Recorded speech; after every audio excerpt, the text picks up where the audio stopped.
थे पहुरियत। कल जीअं त असांजी अदालत में ॿुधणी हुई ऐं असीं इहो सम्झूं पिया त ही जेके इदारा आहिनि हिननि वटि कानून जी त का लॼ हूंदी, पर अफ़सोस सां चवणो थो पए त अदालतुनि जे हुकुम जे बावजूद बि हिन इदारनि जे कन ते का बि जूं नथी चुरे। हीअ जेका असांजी जिदोजहद आहे कामरेड सिंगार जी बाज़ियाबी जे लाइ, उहा ईअं ई जारी सारी रहंदी जेसीं ताईं सिंगार खे ज़ाहिर न कयो वेंदो। कामरेड सिंगार जी ॾिनल जेका सियासी तालीम आहे असांखे, उहा हिन महिल असांखे सघारो ऐं मज़बूत बणाए बीठी आहे।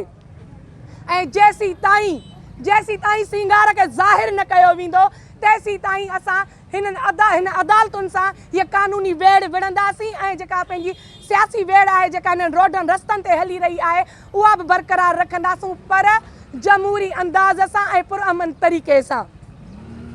कल जॾहिं जज इहो हुकुम जारी कयो त हिननि इदारनि जे ज़िम्मेवार फ़र्दनि जे मथां FIR दाख़िल करायो त तॾहिं असीं पुरउमीद थियासीं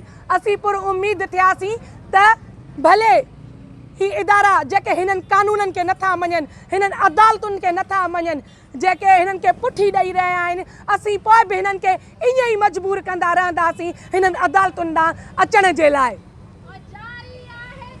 असीं हिननि आला इदारनि ताईं इहा ॻाल्हि बि पहुचाइणु चाहियूं था त असीं पंहिंजे दर्दनि खे ज़ुबान ॾेई चुकिया आहियूं। असीं पंहिंजे दर्दनि खे ज़ुबान ॾिनी आहे त जेसीं ताईं कामरेड सिंगार खे ज़ाहिर न कयो वेंदो असीं तेसीं ताईं ईअं ई सरापा एहतजाज रहंदासीं। अॼु 35 ॾींहं आहे सिंगार जे लापता थियण खे। अॼु बि असीं एहतजाज में आहियूं पंहिंजे हिन शहर जे वासियुनि सां, पंहिंजे घर जे भातियुनि सां ऐं पंहिंजी पार्टी मेंबर्स सां, ऐं ईअं ई एहतजाज कंदा रहंदासीं जेसि ताईं हुनखे ज़ाहिर न कयो वेंदो। मां कल्ह जॾहिं ॿुधणीअ खां वापसि पंहिंजे घर मां जीअं ई वरियमि त तीअं ई मुंहिंजे बच्चनि मूंखे अची सिक मां भाकुर विधो त अम्मा तूं असांखे काॾे छॾे वई आहीं, भला अॼु असांजे अबूअ खे पाण सां गॾु आंदो अथई। मूं वटि मुंहिंजे बच्चनि जे सवाल जो जवाबु त कोन हुयो, पर हिकु बच्चनि जी माउ पाण सां इहो अहद कयो, पाण सां इहो अज़म कयो त फौज़िया तेसीं ताईं चुप न वेहंदी जेसीं ताईं हू सिंगार खे पंहिंजे बच्चनि सां न मिलाईंदी। हूअ तेसीं ताईं हिन रोडनि रस्तनि ते पंहिंजे बच्चनि सां गॾु हिन रियासत सां जहिड़ींदी ऐं उनजी आज़ादीअ जे लाइ गीत बि झूंगारींदी जेसीं ताईं मूंखे मुंहिंजो वर महबूब सिंगार नथो वापसि कयो वञे, जेसीं ताईं मूंखे मुंहिंजो सिंगार वापसि नथो कयो वञे। पुरअमन सियासी शहरी माण्हू आहे, उनखे कंहिं बिना कंहिं ॾोह जे, बिना कंहिं सबब जे खंभे गुम कयो वियो आहे। ही जेके सियासी समाजी तंज़ीमूं आहिनि, आख़िर तव्हांखे कहिड़ी साख घुरिजे जॾहिं त ही रोज़ जे एहतजाज में मुख़्तलिफ़ सियासी तंज़ीमुनि सां तालुक़ रखंदड़ माण्हू बि सिंगार जे लाइ मथे ते क़ुरान रखे बि साख खणण जे लाइ तयारु आहिनि त कामरेड सिंगार कहिड़े किरदार जो माण्हू आहे। आख़िर तव्हांखे असां मां कहिड़ो ख़ौफ़ आहे, असांजी सियासत मां तव्हांखे कहिड़ो ख़ौफ़ आहे जो तव्हां हींअर राति जे वॻड़े में असांजे घरनि में घिड़ी करे सियासी समाजी कारकुननि खे खंभे गुम था कयो। असीं इहा अपील था कयूं हिन आला इदारनि खां, हिन सिंध हुकूमत खां, हिन पाकिस्तान जी हुकूमत खां त अगस्त जो महीनो अची रहियो आहे। हीअ अगस्त महीनो पाकिस्तान जी आज़ादी जो महीनो आहे। तव्हां कामरेड सिंगार खे आज़ादु कयो त जीअं हू बि पंहिंजे बच्चनि सां आज़ादीअ जी ज़िंदगी गुज़ारे ऐं जेके सियासी समाजी कारकुन अॼु ॾींहं ताईं खंभे गुम कया विया आहिनि उन्हनि खे बि आज़ादु कयो वञे त जीअं हू पंहिंजे घर अची पंहिंजनि वननि सां, पंहिंजी अमड़ सां, पंहिंजनि ॿारनि सां गॾु अची मिली करे यूं ई ख़ुशियूं वंडनि हिन शहर में, हिन पाड़े में। असांखे को शौक़ु न आहे हींअ रोडनि रस्तनि ते निकिरण जो ऐं न ई को शौक़ु आहे हींअ पंहिंजे बच्चनि सुधो बाग़ी बणिजण जो, पर असांखे तव्हां मजबूर कयो आहे हींअ रोडनि रस्तनि ते निकिरण जे लाइ, पंहिंजनि बच्चनि सुधो हींअ बाग़ी थियण जे लाइ। ख़ुदारा असांखे असांजे बच्चनि सुधो बाग़ी न बणायो वञे। तव्हां असांखे असांजो सुकून खसियो आहे, तव्हां असांखे असांजो करार खसियो आहे, तव्हां असांखे असांजो सिंगार खसियो आहे। असांखे कामरेड सिंगार मोटाए वापसि ॾिनो वञे। ॿी सूरत में हीअ जेका जिदोजहद आहे असांजी ईअं ई जारी ऐं सारी रहंदी। जीए चलिए रस्म के कोई न सर उठा के चले, जो चाहने वाला तवाफ को निकले, नजरें झुका के चले और जिस्म जान बचा के चले। दोस्तों, साथियों और मेरी बहनों,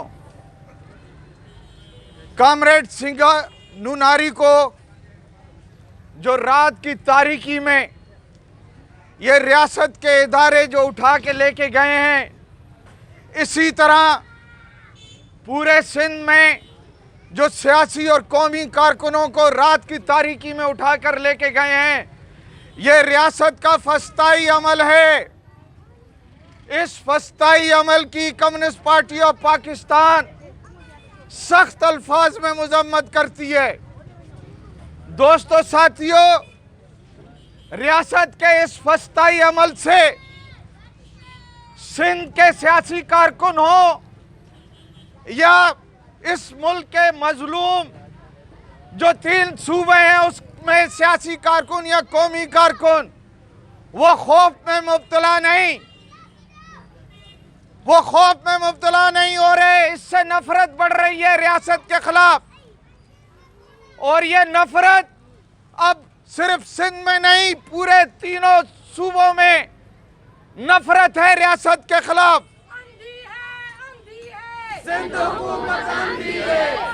रियासत को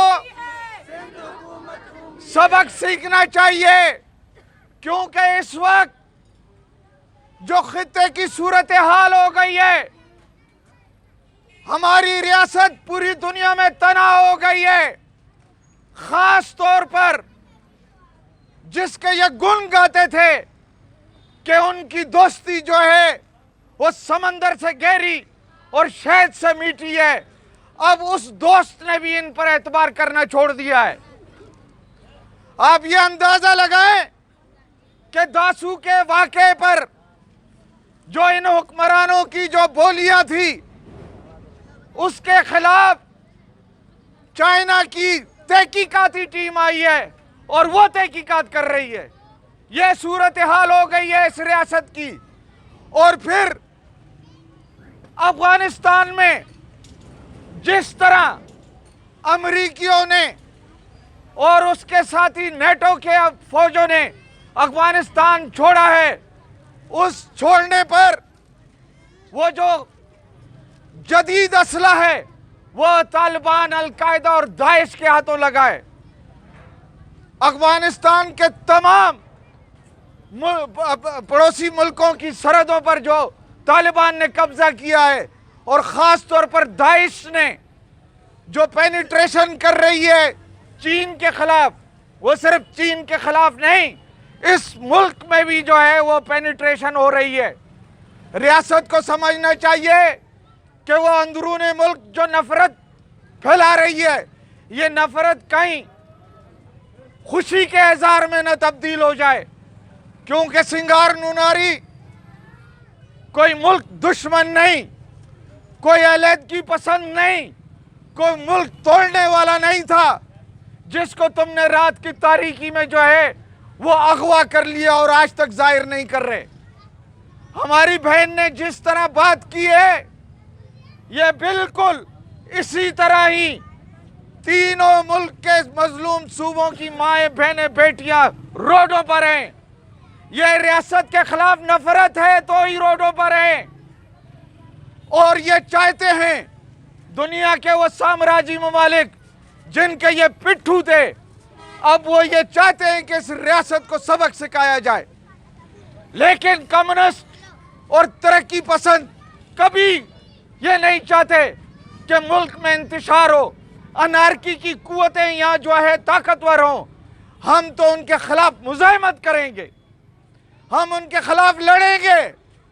ये रियासत को समझना चाहिए कि इस मुल्क में मुस्तहकम मजबूत सियासी निज़ाम को जो है चलने दिया जाए। ऐसे लोगों की जरूरत पड़ेगी आने वाले दिनों में। जुल्म के ये ज़ाब्ते हम नहीं मानते, जुल्म के ये ज़ाब्ते। और रियासत को यह भी मालूम है कि पीपुल्स पार्टी की शक्ल में हुक्मरान हो, नून लीग की शक्ल में हुक्मरान हो या पीटीआई की शक्ल में हुक्मरान हो, सब दलाल हैं उनके, सब उनके तनख्वाहदार हैं। उनमें हिम्मत नहीं है कि वो जो है अमेरिका के खिलाफ बात कर सकें, उनमें हिम्मत नहीं है कि वो चाइनीज जो इन्वेस्टमेंट के खिलाफ बात कर सकें, उनमें हिम्मत नहीं है, इसलिए कि वो दलाल लोग हैं। वो तो सर्टिफिकेट, हुकूमत का सर्टिफिकेट लेने के लिए अमेरिका में जाते हैं। तो हम कम्युनिस्ट पार्टी पुरजोर अपील करती है, मुतालबा करती है कि कामरेड सिंगार नूनारी को फौरी तौर पर बाइज्जत तौर पर बरी किया जाए और साथ साथ सिंध में जितने भी कौमी और सियासी कारकुन आज तक अगवा हुए हैं उनको जो है बाइज्जत तौर पर उनके घरों में भेजा जाए। इसलिए कि आने वाला वक्त इस रियासत के खिलाफ बहुत बड़ा भौचाल पैदा करने वाला है और यह रियासत को यह वाज़ेह तौर पर कम्युनिस्ट पार्टी की लीडर की हैसियत से यह हम बता रहे हैं कि फर्द, गिरोह या तंजीम अगर प्रॉक्सी है तो हम उस पर लानत भेजते हैं, प्रॉक्सीज पर लानत भेजते हैं, प्रॉक्सीज पर लानत भेजते हैं। यही अमल तमाम मुल्क की तरक्की पसंद पार्टियों का है कि प्रॉक्सीज पर लानत भेजते हैं हम लोग। और साथ साथ में जब हम रियासत को हिट कर रहे हैं तो हम उन लोगों को भी हम हिट करेंगे कि जो लंदन, जर्मनी और अमेरिका में बैठकर जो वीडियो पर भाषण देते हैं और हमारे खूबसूरत नौजवानों को रात की तारीकी में रियासत अगवा कर लेती है और वो उनकी माँ, बहनें, बेटियां जिस अजियत से गुजरती हैं, ये वही माँ, बहन, बेटी जानती है। वो लंदन, अमेरिका और जो जर्मनी में बैठे हुए उनको कोई भी सर में दर्द नहीं है। सर में दर्द तो हमारे यहाँ के लोगों को है, यहाँ के नसीराबाद के लोगों को है, पूरे सिंध के लोगों को है। उस दर्द की वो बात करने के लिए उनकी जबान थकती है। तो हम ये वाज़ेह तौर पर रियासत से मुतालबा करते हैं कि रियासती इदारों से भी मुतालबा करते हैं कि कामरेड सिंगार नूनारी को इस 14 अगस्त से पहले फौरी तौर पर बाइज्जत बरी किया जाए, नहीं तो ये नफरत और बढ़ेगी। हम नहीं चाहते कि ये नफरत बढ़े। हम नफरत के खिलाफ मोहब्बत की आवाज देने वाले लोगों में हैं। हम मोहब्बत के लोग हैं, हम मोहब्बत बांटने वाले लोग हैं। लेकिन अगर आपका रवैया ऐसा ही रहा तो ये सिर्फ नसीराबाद है, पूरी दुनिया में, पूरे मुल्क में हर तरह की पसंद कारकुन जो है सिंगार नूनारी के लिए आवाज उठा रहा है, हर कौमी कारकुन और सियासी कारकुन के लिए आवाज उठा रहा है। और ये नफरत जो है वो परवान चढ़ रही है। इस नफरत को कम किया जाए, सिंगार नूनारी समेत तमाम कारकुनों को बाइज्जत तौर पर बरी किया जाए।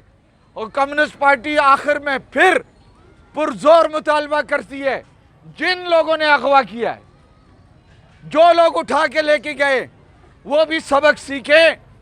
नफरत बढ़ रही है, नफरत को मिटाएं। बाकी रहा सवाल हमारी अदलिया, हमारे इदारे, वो सब और सब वो किसी की पेरोल पर है। नहीं तो ये कोई बात है कि इस मुल्क में, इस सिंध में सिंगार नूनारी को पुलिस उठा के लेके गई है? यही इदारे जो उठाते हैं वही लेके गए ना यार। वो इदारों में भी तो इसी मुल्क के ही लोग हैं ना। सिंगार नूनारी को मैं फिर ये कह रहा हूं कि वो कोई अलहदगी पसंद नहीं है, वो किसी का प्रॉक्सी नहीं था, वो कोई मुल्क तोड़ने वाले लोगों में से नहीं था। उसको उठा लिया आपने, नफरत को हवा दे दी। नफरत के खिलाफ हम जो है वो जदोजहद जारी रखेंगे। हम फिर मुतालबा करते हैं कि फौरी तौर पर सिंगार नूनारी को आज़ाद किया जाए। मेहरबानी, शुक्रिया। आ मरणो हर एक माण्हूअ खे, पर ईअं न मरंदासीं साथी, को ॿारण ॿारे वेंदासीं, का आग लॻाए वेंदासीं। नसीराबाद शहर जा मुंहिंजा मुख़्तलिफ़ सियासी, समाजी, मज़हबी तंज़ीमुनि जा अॻवान साथियों ऐं 35 ॾींहंनि खां मुसलसल जिदोजहद जी अलामत मुंहिंजूं भेनरूं, जिए सिंध, जिए पोरियत अवाम। पाकिस्तान जो वजूद 1940 ईस्वी जी करारदाद जे मुताबिक़ इन बुनियाद ते पियो हुयो त पाकिस्तान में शामिल थींदड़ समूरियुनि क़ौमुनि खे बराबरीअ जे बुनियाद ते हक ॾिना वेंदा। पर पोइ तव्हां ॾिठो त पाकिस्तान जी तारीख़ में 74 साल हिन तारीख़ में मज़लूम क़ौमुनि सां नाइंसाफ़ियूं ज़ुल्म जिबर ऐं बरबर जा पहाड़ किराए विया ऐं पोइ इन ज़ुल्म इन बरबरीअ ते ऐं इन जारियत ख़िलाफ़ जेकॾहिं को आवाज़ उथे थो उहो सिंगार नूनारी जे रूप में जॾहिं पंहिंजे हक़नि जी ॻाल्हि करे थो त उन्हनि खे राति जे ऊंदाहीअ में चादर ऐं चौदीवारी जो तक़दस पामाल करे उनखे खंभे गुम कयो थो वञे।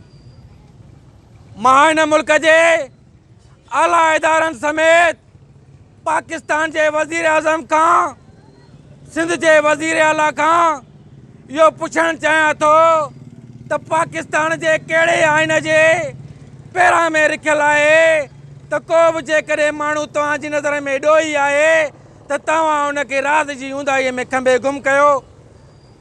जेकॾहिं तव्हांजे कानून में जेकॾहिं तव्हांजे आइन में इहो लिखियलु आहे त पोइ ॿुधायो वाज़े कयो असीं उन तव्हांजे इन कानून जी पासदारी करणु ॼाणूं था पिया।